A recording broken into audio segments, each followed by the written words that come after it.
Yeah, we're doing it again. We're ranking your builds in another tier list, this time at Umbrella Armory's office here in SoCal. And today I'm actually joined by Jordan. I'm owner, janitor at Umbrella. I started teching almost over a decade ago. Built easily over hundreds of guns. Yeah, pretty much do a little bit of everything here. What's up, guys? It's Dave from Umbrella Armory. I just do customer support and sometimes cool marketing stuff. Now, it should be pretty obvious this series is actually influenced by Donut Media's tier list, where they actually ranked other people's cars. I just really like that setup, and I think we can actually really implement it in the airsoft world, and I implore other people to do this same tier list. But first off, we got two nice to pew builds that are just way too immaculate, just amazing looking things that we'd be actually scared to actually use in a real field of game or at a CQB arena. Then we have I Want This Gun, something that we want in our collection and we would actually take out to any game if we wanted to. Then we have It's a Good Pew. It's a good pew.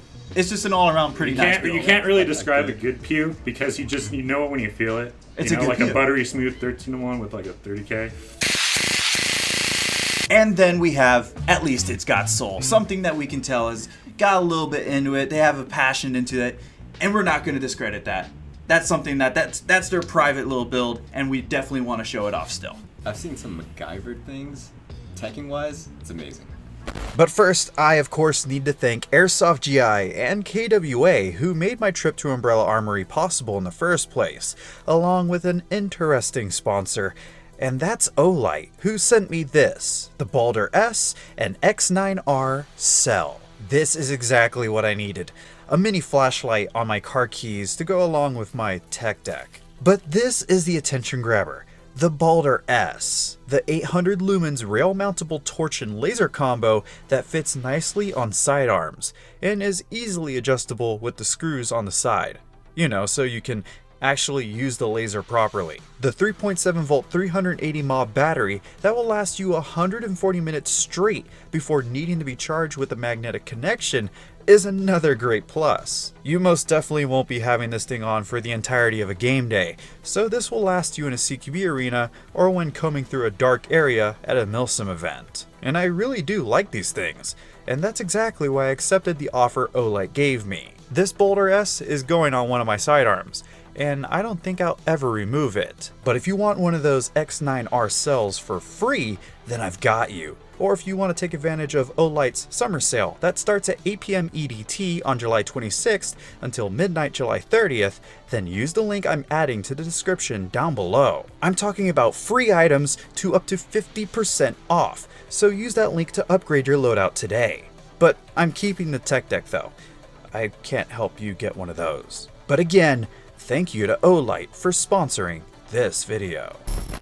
So starting off, we got Red Eye Felix and his VT9 Volt based Tech 9. It's an Echo 1 GAT that he's been working on for almost a year now. He's been changing out parts, and he also added a 3D printed stock and also has a nice paint job to go along with it. He did it all himself, but it's not perfect, but at least it does look great. Okay, huge Fallout fan. It's watched the entire lore series for the first 2-3 games. We'll play Fallout 34 and couldn't play 76, but I got an appreciation for Fallout. And he's got like a good loadout that goes along with this too. Yeah. I'm gonna be real here. It looks like he started off with an Umbrella Corporation loadout and then was like, wait, I like Fallout, and then put a paint job on it. I gotta give him props because that's pretty creative. He's submitted so many times, and it's always great stuff. Just stuff that's got so much soul in it, and you can tell that he's using a passion project. And is that like a... That's a round. I think that's a round. That's brass for the charging yeah. handle. That's actually really sweet. I didn't even notice that little feature. Because we're focusing so much on the paint scheme and his matching loadout. Oh, and he's got a drum. He's got the matching drum magazine, too. Okay, so the attention to detail here is pretty good. He's kind of like one of the Vault Tech guards, almost, I would say. Nah, it's like a Vault Tech becoming FEMA camp. But I like how he has the muzzle brake or silencer or whatever matched with the handguard. Yeah. There's some attention to detail here, even in a fictional build. I actually think this is a good pew. I think this looks pretty okay. I like it. It's too nice. Really? I'm gonna put it's a good pew. But I'm more of an internals kind of standpoint than cosmetic. I'll have some. Okay, yeah, that's true. Because like you're gonna go through the trenches with that. You're gonna put it through the field use. Like, Okay, I see what you're saying. That'll like, or actually no. Okay, wait. I moved that back down to it's a good pew because the battle wear will give it the post-apocalyptic. Yeah, you're Yeah, right. You're definitely right. And I would like to Yeah. add that little patina to it. There you go. Next, we have Hellboy Tech. And this is the first bolt action I think that's been submitted before. This is another build / breakdown for USAirsoft YouTube. This was a labor of love. So there's quite a bit of stuff on this. This is a Classic Army M24, LTR Gen 1. Internals are a Wolverine bolt speed handle, hair trigger modification, Action Army hop-up unit, Maple Leaf Crazy Jet 6.01, 515mm Maple Leaf Precision Decepticon 60 degree bucking, Novich SSG 24 suppressor. Externals, he's got a bipod, suppressor wrap, a 2x24x50 scope on top, and a stock bag. So just finish off the little bit of a desert looking setup he's got going on there. One of my original first guns that I learned actually a lot of airsoft precision on was my JG Bar 10. So I know the parts that he's using. I'm familiar with Action Army hop-up units. I'm familiar with Maple Leafs, speed trigger. Okay, the thing is that he put a Wolverine bolt. So there's... That's the thing, because we're like... No, it's good. Like any HPA bolt rifle setup is going to be, consistent FPS wise, but it is kind of like a drop-in thing. So there's a more of an appreciation when someone makes a spring bolt and was able to fine-tune it, plus or minus, 0.5 FPS wise. And I think the performance-wise, he just wanted to get the job done. Yeah. And I can feel that. There's times where I'm just like, I don't, I'm just going to leave it stock, or I'm just going to toss fusion engine in it and just get the job over with it. Yeah, I mean, I'm not too much of a sniper, to be completely honest. I think it's honestly a good pew. I'm not much of a sniper, to be honest, either. But that's my personal thing. Yeah, it's a good pew. It's a good pew. It's a good It's a pew. good pew. Okay. This is Jacob Jordanson. Okay. A PM249 version 3 custom CNC gearbox, SHS steel gear set, Hellfire steel tooth piston, custom programmable micro switch. This is wacky, but in a good way. That's pretty cool. Oh, I like how you put the heat shield up. Yeah, it's just like strapped onto it. Yeah. I like that. That's part of the look. I wonder how this handles. You have Yeah. it in your face in a bit, but I mean, at the same time, it's still a bullpup. Nah, this is just pure aggression. This is pure just, diesel. He's just Exactly. gassing up on the field. He's going in full blast. He said it himself. Yeah. Just whatever battery he is laying Yeah, it around. doesn't matter. The absolute f***ing madman. Remember when people would just strap their fucking batteries to the back of whatever with tape or zip ties? No, I like that. I also like how he's using a Lonex A1. I don't know what it is, but it's It was just one of my favorite motors for so it long. brings back some vibes. It really does. So it's just like, I bet this is lighter. Oh yeah. I bet this is a lot lighter now. You cut off the buttstock, you save at least a couple pounds or so. I want Full this stock. gun. I gotta admit, I want this gun. I'll put it in the 'Cause I it's- want this gun. I like bullpups ever since I saw the PKM? The PKP? Is it PKP? I think it's the PKP. The PKM is the full size normal one. Someone's made a bullpup version of it, and it has its own name. I forgot what it's called. Ever since I saw that, I've always wanted a bullpup light machine gun. We settled on one. Yeah. This was the coolest the one. Yeah. Is this? Bullpup 249. Oh man, that's actually sick. It's like I feel guess like if you it were to looks rank- so back heavy though. Let's be honest. But that's good. It's always nice to have a good looking AK on this. And this is Josh's. He's got a SEMA AK-74N Umbrella internal barrel, flat hop up, PSO 14x26, canted red dot, and recoil rubber stock pad to just finish it off. And it looks so weird to see a PSO on a regular AK, I peeped the bear patch, so this guy's all with Tarkov, and it's definitely just post-apocalyptic. And whatever loot you got to toss it on. So I get where the scope comes in. And the little med kit, the little the cheese as they call it. Oh, I didn't Yeah, even notice yeah. that. Oh, what is that? Like a Soviet? It's like the base med kit in Tarkov. A single bandage. Basically. Oh, yeah. It literally is. A single bandage for your No, boo-boo. You get a boo-boo pad. but Some super glue and a tampon. Stick that in there. It's a little needle they stick into. I'm gonna just be real here. SEMA AK can't go wrong. Nah, You're a fan of SEMA. Dude, I am a huge SEMA fan. and I bro. love basic AKs, like old Yeah. school wood AKs. Like you can have your tactical stuff with your rail kits, but like it never hits like an old AK. Yeah, I see what you're saying. No, I like it. I really do like it. Like, this is... I think I want this gun. Just because, maybe I'm biased, but I like old AKs. I'm still a modern AK person, so I like to see Zenico. Yeah, stuff. I'm gonna be real here. It's not my cup of tea, but... I think, it's a okay. It's a good view for me. It's a good pew. Whoa! I had to keep this as secret as possible. This is Marcus. This is his Gustav. Did he home make this? This has been my project for the last few months. A Carl Gustav 84mm grenade launcher for taking out vehicles on Milsim events. The launcher is fully 3D printed and will use an electronic system with a motor to launch projectiles. At the moment, I am working on the firing mechanism, but there is still a lot missing on it. Also, I'm thinking of reprinting the tube in the future to make it more true to the real one. I literally watched like a video, like this hour-long video talking about the history of the Carl Gustav. I like how it And- reloads. Yeah, from the back. Back opens up on the side. You would load round, and I think it's technically considered a recoilless rifle. Have it shoot tag rounds. The motor. 3D print He's the got shells. motors, electronic trigger system stuff. This sounds This insane. sounds super smart.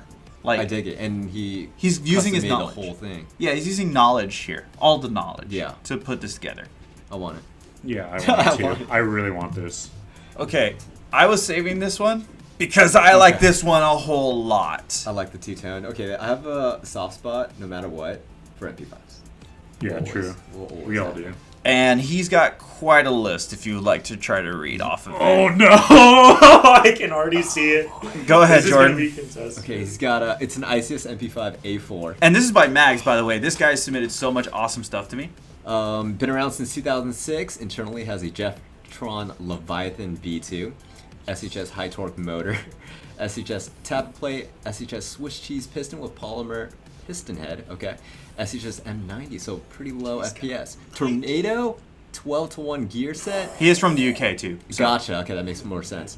Modified trigger to work with the Leviathan. Yeah, with the MP5 you would have to.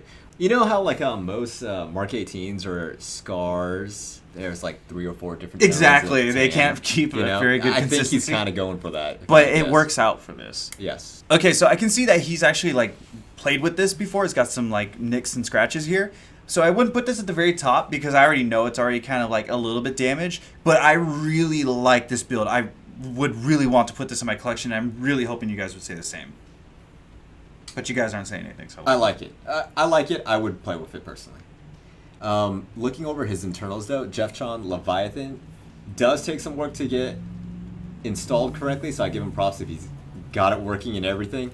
Might be fast on the M90 spring, especially with 12-to-1 gear. So I'm wondering if he had to do any short stroke. He didn't say, but if this is using a level 1, he would easily be going over 35 rounds a second, which might be amazing. that's so a I'm not ripper. Sure. Yeah, so it's fast. It looks like a bastardized swordfish, and I'm not about that. Oh, In the I see right what you're context. In the right... Okay, so if you're going for an old school Yep. 2004 sci-fi umbrella SWAT team loadout, Okay. then that would be cool, but the fact with the paint and the aim point, it's like it's got a bit of an identity crisis. I just think with that straight mag and the paint scheme, it looks good. But like, I can tell he really enjoys it, so I'm going to say at least it's got soul. it's a good pew then. All right, well, we can go in the middle. Down the middle. We got one more, right? No, that's it. What's it? You want to? Okay, so just because I want to throw this at you, I want to show you one more gun. This is what took the very top rank in the last video. As the founder of Heavy Recoil Club, I can get around to mention my pride. My Hephaestus Tavor, which I do own for almost 6 years now. This rifle has been discontinued. This Tavor has a TNT barrel, bucking internally. It has a 3D printed curved butt plate to fit my needs. Externally, it has the Spitfire Teacher, Holosun, red dot, and a UTG 3x magnifier. This guy's an absolute madman, let me tell you. Yeah, he's doing a lot of custom work. Yeah. So On something that I've only seen one of here in the States, and I just saw it earlier today. Thank you, KWA. I would like to shoot this. I know you'll hear this a lot because it's Airsoft, but this thing feels like a real Tavor. Like, absolutely feels like a real Tavor. This was in the last tier list at too nice to pew. Do you think it should go in there too? I can see why it was in there. Personally, I would still want this gun. Because I'd play with it. Dave? I have to. I have to play mean, with the simply guns. put, it looks like he's just like this is what Airsoft's all about. Doing something like That fits. setting aside the history of this gun, setting aside what you're doing. It's just you have a feeling with what you want to do with it, the platform you want, and not letting anything else get in the way. But doing it yourself if you need to. Like, yeah, I gotta have this. I really do. Okay. All right, and that's it for this second episode of We Rank Your Airsoft Guns. But we had a lot of fun with this, and we love seeing all the soul that goes into all these builds, and we love to rank them, and we'll probably do another one of these episodes very, very soon. But I really want to thank Dade and Jordan from Umbrella Armory. I hope you guys enjoyed this. Yeah, it was really fun. It's actually kind of cool to see other people's builds and definitely their passion into the sport. We definitely need more of it. Yeah, it's inspiring to see people do just some of the craziest stuff that kind of just appreciate for the little details and not so much the hype that people get drawn into. For sure, man. So I really want to thank KWA Airsoft for actually making my trip possible, as well as Airsoft GI. They definitely made everything that you see possible. Again, I want to thank Umbrella Armory for actually having me and helping me put together this video. And then, of course, I really want to thank all of the USAirsoft channel members that you see on the screen popping up now. These people really support the channel directly, even when YouTube demonetizes nearly everything I do on YouTube. And you guys can join up too by hitting the join button on the USAirsoft homepage here on the channel. There'll also be a link in the description, as well as links to other videos that we put out. But I guess until that next video drops from the city of San Antonio, this has been Scott Hollenbeck, and I will be sure to see you all next time. Good night, everyone. It's 2 in the morning. Peace. Damn, alright. Where are you? And I'm so sorry. Can I sleep? I cannot believe night. I'll do some. Just adds to the